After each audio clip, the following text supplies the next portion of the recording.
जय श्री कृष्णा। राधे राधे।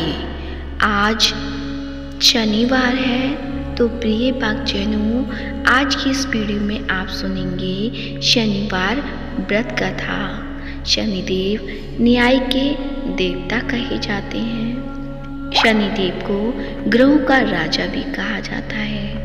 भगवान भोलेनाथ ने इन्हें न्याय के देवता की उपाधि दी है। शनिदेव को बहुत जल्दी क्रोध आता है। इसी क्रोध की वजह से पिता सूर्य से इनकी नाराजगी बनी रहती है।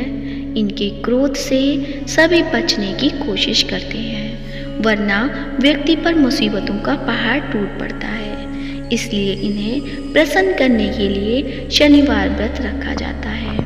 व्यक्ति शनि दोष से बचने और उन्हें शांत रखने के लिए अनेक उपाय करता है। शनि कृपा से व्यक्ति को सुख और वैभव की प्राप्ति होती है। जो लोग शनिवार का व्रत करते हैं उनको पूजा के समय शनिवार व्रत कथा का श्रवण अवश्य करना चाहिए। तो आइए सुनते हैं शनिदेव व्रत कथा। व्रत कथा सुनने से पहले आप सभी से मेरा यह अनुरोध है, यदि अभी तक मायरा बॉयज चैनल को सब्सक्राइब नहीं किया है तो अभी सब्सक्राइब करें और कमेंट बॉक्स में शनिदेव भगवान की जय हो या भोलेनाथ बाबा की जय हो अवश्य लिखें। अब सुनिए कथा। एक बार सभी 9 ग्रहों सूर्य, चंद्र, मंगल, बुध, बृहस्पति, शुक्र, शनि, राहु और केतु में बहस हो गई, कौन सबसे बड़ा है। आपस में लड़ने के बाद सदैव देवराज इंद्र के पास पहुंच गए। इंद्र असमंजस की स्थिति में निर्णय नहीं दे पाए, परंतु उन्होंने सभी ग्रहों को सुझाव दिया कि पृथ्वी पर राजा विक्रमादित्य ही इसका फैसला कर सकते हैं, क्योंकि वो बहुत ही न्यायप्रिय राजा हैं।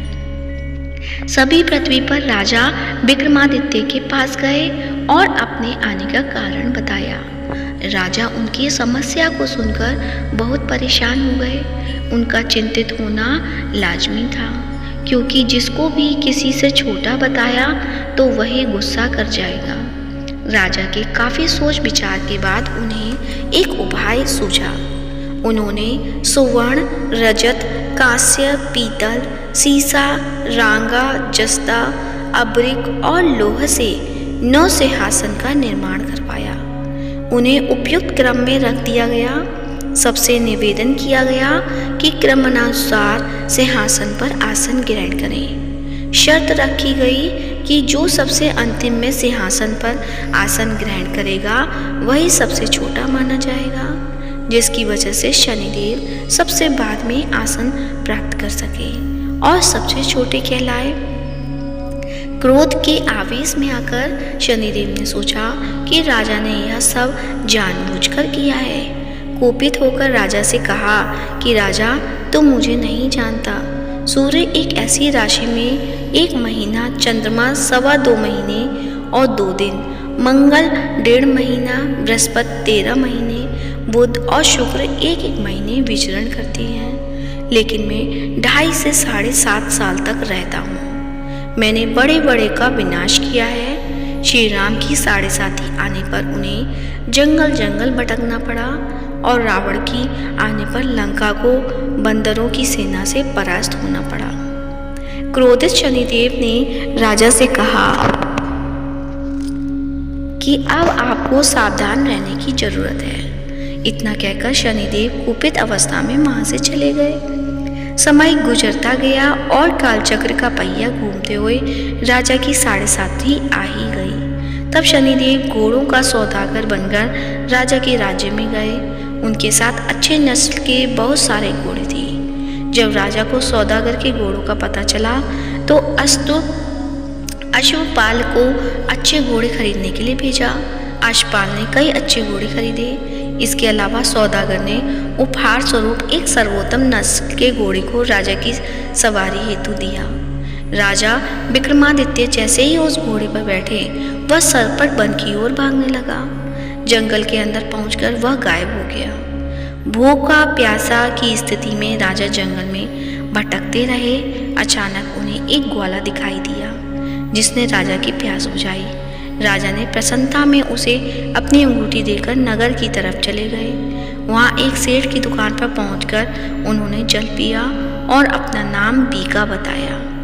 भाग्यवश उस दिन सेठ की खूब आमदनी हुई। सेठ खुश होकर उन्हें अपने साथ घर ले गया।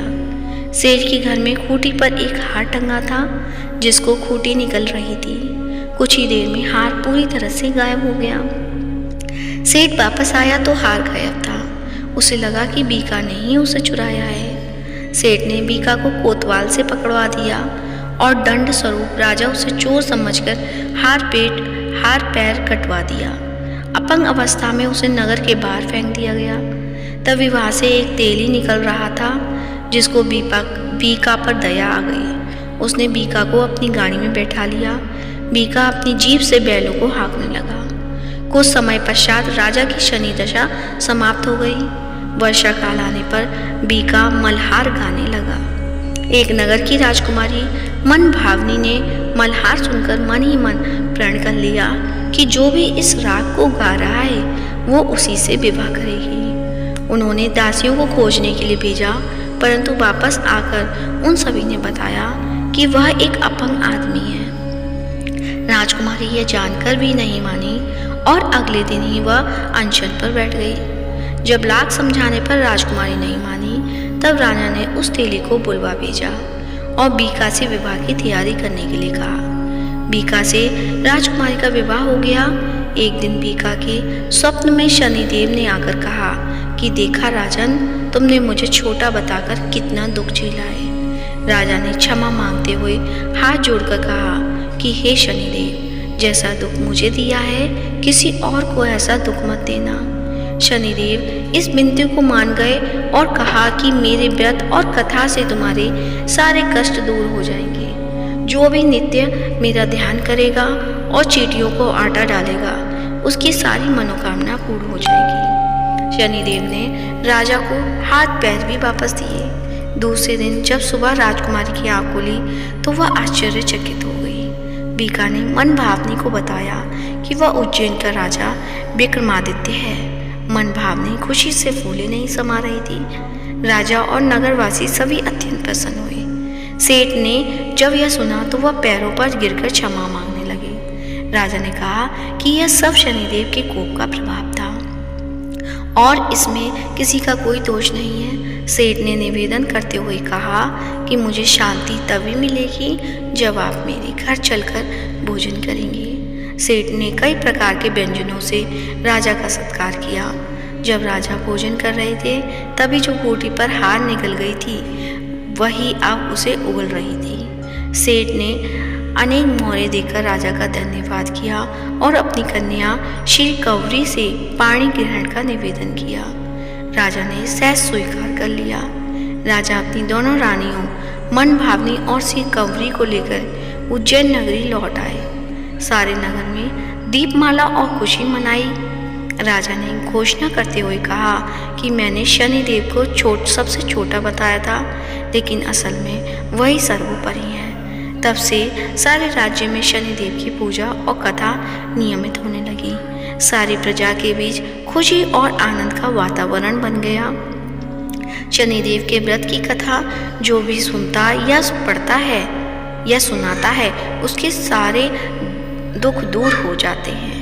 तो प्रेम से बोलिए शनि महाराज की जय हो। तो प्रिय भक्तजनों, आज की कथा कैसी लगी कमेंट बॉक्स में अवश्य बताएं और कमेंट बॉक्स में शनि महाराज की जय हो अवश्य लिखें। साथ ही इस वीडियो को ज़्यादा से ज़्यादा लाइक करें, शेयर करें और चैनल को सब्सक्राइब करें। शनिदेव भगवान की कृपा आप सभी पर सदैव बनी रहे। धन्यवाद।